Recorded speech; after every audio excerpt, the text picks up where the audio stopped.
Bismillah walhamdulillah wa salatu wa salam ala rasulillah. We welcome you once again to our program on Muslim, non-Muslim relations. And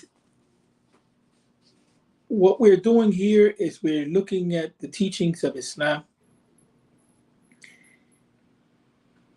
and how it is that Islam establishes justice between people and what actually it is that Islam says about the relationship between Muslims and non-Muslims. The default position when we talk about dealing with human beings is that we interact with each other in peace and security and good dealings, and that we actually don't stop there, but that we develop our relationships with one another and we go to the highest levels of treating each other well, even loving each other and showing each other mercy. The Quran itself, it prohibits bad treatment of other people.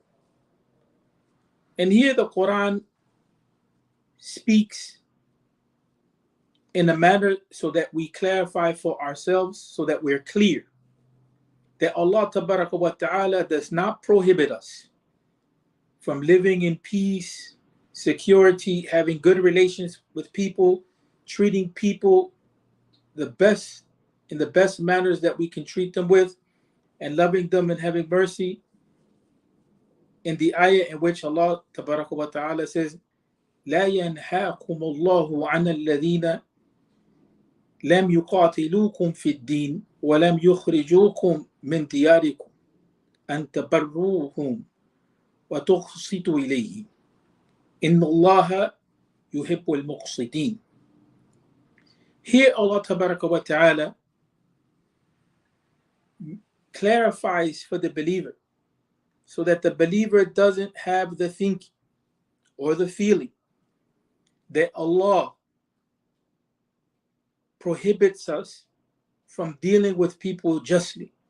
But Allah clarifies for us that Allah has not prohibited for us to deal with people who are not aggressors to us, who don't steal our lands, who don't remove us from places of security and tranquility, who don't abuse us.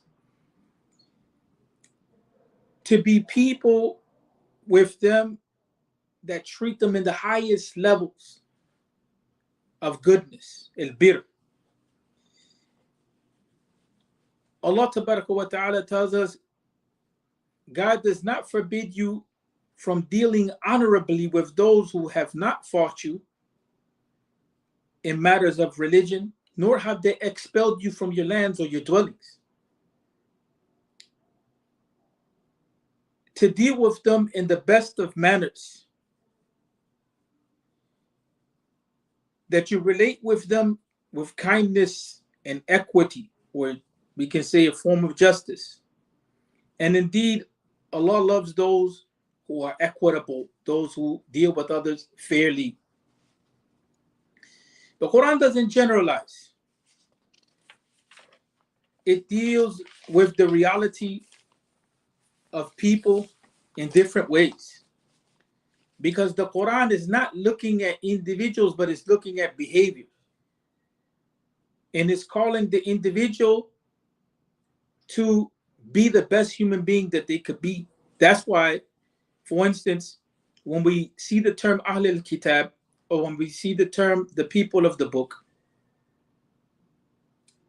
the Quran doesn't mention them in one way, but sometimes the Quran will mention them bil madh, in praising them, sometimes be it them or blaming them, or sometimes will just tell us about them, yani an tariq al-ikhbar. So the people of the book are mentioned in the Quran in different ways, not one way. That's why we can't generalize. And so the Quran is looking at what behaviors we should take on, because the Quran is talking to us. about what behaviors are the behaviors that we should take on. So Imam Ibn al-Qayyim, he tells us that the language of the Quran indicates to this reality. When the Quran says, الَّذِينَ أَتَيْنَهُمُ الْكِتَابِ, those who we have given the book, the Quran is speaking in the sense of praise.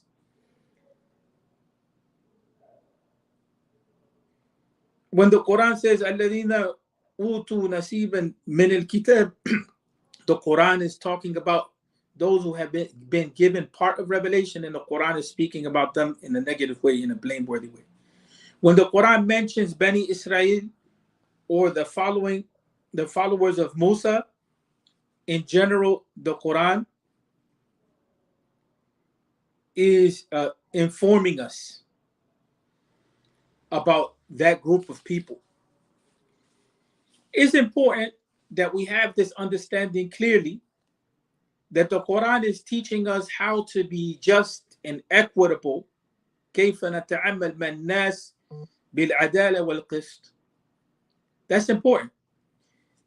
يعني القرآن يعلم الناس كيف يتعامل مع الآخرين بالعدالة والقسط. That's important. على خصوص حينما نتكلم في أهل الكتاب. That's important. Why? Because we have so many people that come into Islam and they become confused about how it is that they're going to relate, especially to their family members and friends and neighbors and so on and so forth. And so because of their excitement and joy and love of their new faith, they may begin to have a feeling that I hate what I used to believe, or I don't want to even get close to those people who believe as I used to believe, out of excitement and joy. And if they don't understand properly what are the teachings of Islam and how it is that we should deal with people, then what begins to happen is they get the wrong understandings of how to practice Islam, and they do also a bad service to Islam. And some people, in their understanding of the Quran and the Sunnah themselves, they don't have enough knowledge to understand how it is that the Quran and the Sunnah are talking about these topics, so they generalize. And they lose the understanding that the Quran is not generalizing about the people of the book, or the Quran is not just saying this individual is bad, but the Quran is talking about behaviors. And the Quran is talking about beliefs. And the Quran is teaching us what kind of person it is that we should become. And so when it comes to the people of the book, we know that some of them, they violated the laws of Allah, just like those who were idol worshippers, just like some Muslims may have, just like some people may have pretended to be Muslim, and in reality, they were not.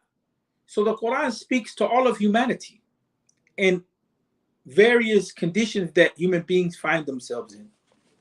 So the Quran tells us that Allah Ta'ala has not forbidden us from having an honorable relationship with those who have not fought us in matters of deen, nor have they expelled us. And we want to end with this,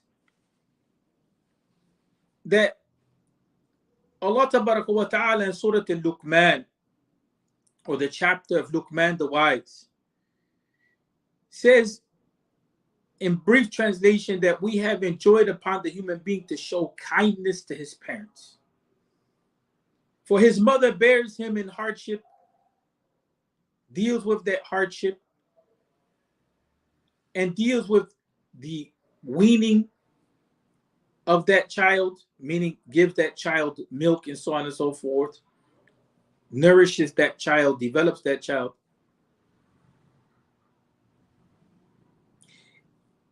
The Quran says, we said, give thanks to me and to your parents. All will return to me. Allah is talking about how all will die and all will return back to Allah. In other words, they will be held to account.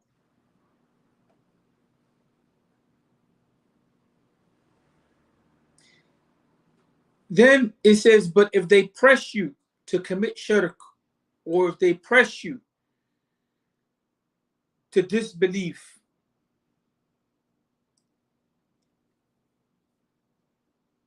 do not obey them. Yet be kind to them in this world and follow the path of those who turn to me.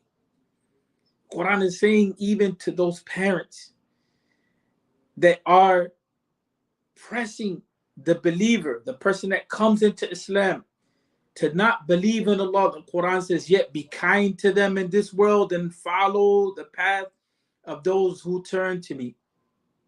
After beginning the ayat with saying we have enjoined, in other words, we have obligated, right? وَوَصَّيْنَا الْإِنسَانَ بِوَالِدَيْهِ. This is the meaning that we have enjoined upon the human being with regard to his parents to deal with them in kindness, right? To deal with them in kindness. And then even if it is the case that those parents are not believers, then you're not to obey them in what it is that they're saying about Allah, or you're not to obey them in their encouraging you to go against Allah, but you still have to deal with them kindly. You still have to deal with them kindly. وَصَاحِبُهُمَا فِي الدُّنْيَا مَعْرُوفًا. Accompany them in this world in goodness. In goodness. Right? And so what we begin to see is that the teachings of Islam are clarifying for us exactly what justice is. Yes, they may not agree with us in matters of religion. Yes, they may at times speak bad about our religion. Yes, at times they may encourage us to do things which our religion forbids. But that relationship of the family, in this case, they're not fighting us. And in this case, they're not oppressing us. But there may be some differences of religion. There may be some misunderstanding. After all, that person may believe that they're right and you're wrong. The Quran is teaching us how to deal with them, how to show the best character that we have, to deal with them kindly, and then not just deal with them kindly, right? But the Quran is telling us to accompany them. وَصَاحِبُهُمَا فِي الدُّنْيَا مَعْرُوفًا. And that's something that we have to really pause and reflect. Because many of us that come into Islam, or many of us that are practicing, and our parents may be born Muslim, but they don't practice, we find ourselves in a situation in which there's a clash. So if in the context of family relations, the Quran is telling us that our family relations are extremely important, and the Quran is telling us that we should still deal with our parents, especially, even if it is that they're not Muslim, then we begin to understand exactly what justice is. We begin to understand what family life is. And in general, the Quran talks to us about those who don't believe. In this case that we just mentioned is the dealing with the family members, is specific to parents, but the Quran tells us in general those who don't fight you, those who don't oppress you by taking you out of your homes or stealing your land and so on and so forth, that you have not been forbidden from dealing with them in the best of manners possible. So when we talk about the relationship between Muslims and non-Muslims, whether we're talking about those who are our friends, or whether we're talking about those who are our family members that may not be Muslim, the Quran is talking to us about dealing with them in the best of ways, and it doesn't forbid us from practicing good relations with them, from having a loving relationship with them, from being merciful. After all, we know that Islam allows